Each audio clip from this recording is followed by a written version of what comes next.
Have you ever spent thousands of dollars on a luxury car only to realize you can't even get it out of the garage? Embarrassing, isn't it?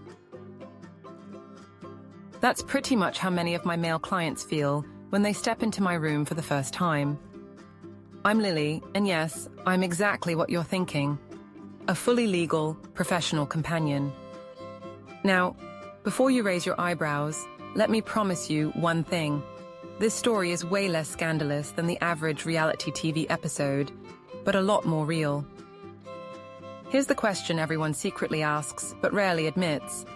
Do most men actually experience the big O when they're with someone like me? Well, darling, about 95% do. But believe it or not, it's the other 5% I find most interesting. Imagine training months for a marathon, only to collapse at mile 25. Close, but painfully, hilariously, awkwardly, no cigar. It happens more than you'd think. Men are funny creatures. You wouldn't believe the number of guys who walk into my room thinking they're James Bond, then end up feeling like Mr. Bean. It's not their fault, really.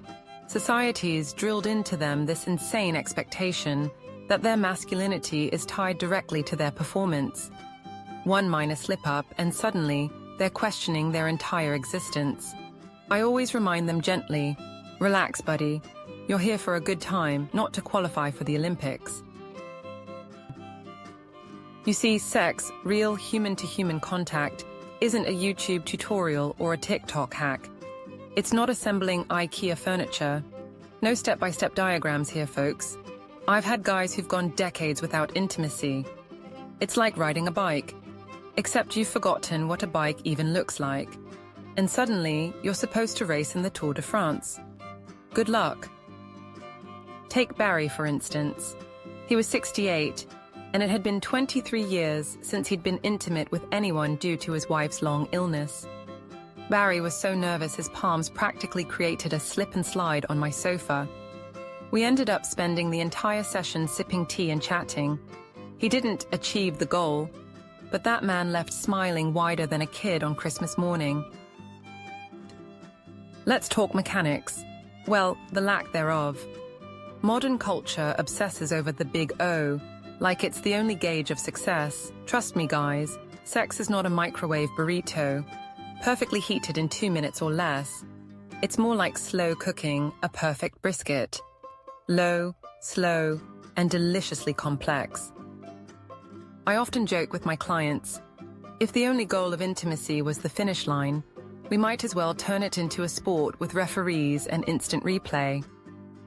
The truth is, sex isn't about crossing a finish line. It's about enjoying every delicious mile along the way. Psychological barriers are sneaky little devils. Stress, anxiety, guilt. These guys are worse than your mother-in-law dropping by unannounced. Once I had a regular, Charlie, whose life resembled a Netflix drama. Bitter divorce, custody battles, work stress, the whole 9 yards. One session, he simply couldn't perform. Instead, we ended up gossiping like teenagers about his ex-wife's bizarre collection of porcelain cats. By the end, he laughed so hard he cried. Turns out intimacy doesn't always mean what you think. And here's another modern conundrum: online content addiction. You binge-watch Netflix, binge-eat popcorn, and now there's binge-consuming explicit material online. It's no wonder some guys can't handle real-life scenarios. It's like expecting to survive in the jungle after years of only playing Minecraft. I had a client named Adam, hooked on digital content like it was his oxygen. Reality was too intense for him at first, but step by step he learned to unplug, metaphorically and literally. Eventually, Adam started appreciating the beauty of real-life connections. Funny thing is, he ended up more interested in cuddling and conversation. Go figure. Aging happens to us all. Gravity wins, hairlines retreat, and our bodies occasionally refuse to cooperate. Yet, I remind my clients, your masculinity isn't dependent on how well your equipment operates. That would be like judging your entire cooking ability by one burnt pancake. Relax, I tell them. Even Michael Jordan missed shots. Doesn't make him less of a legend. Occasionally, substances enter the mix.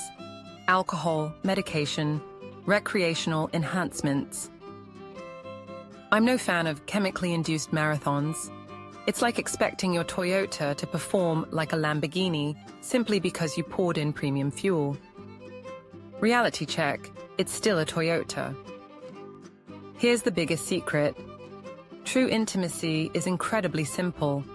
It's about breathing in sync, fingertips tracing skin, eyes connecting deeply.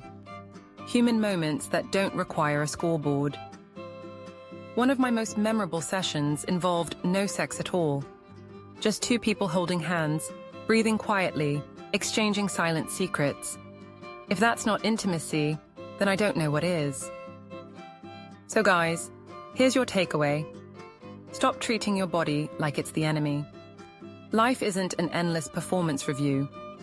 Relax, laugh, and remember, intimacy is about connection, not perfection. You don't need fireworks every night to enjoy the stars. Now, get out there and be the star of your own story. Trust me, life is far more enjoyable that way.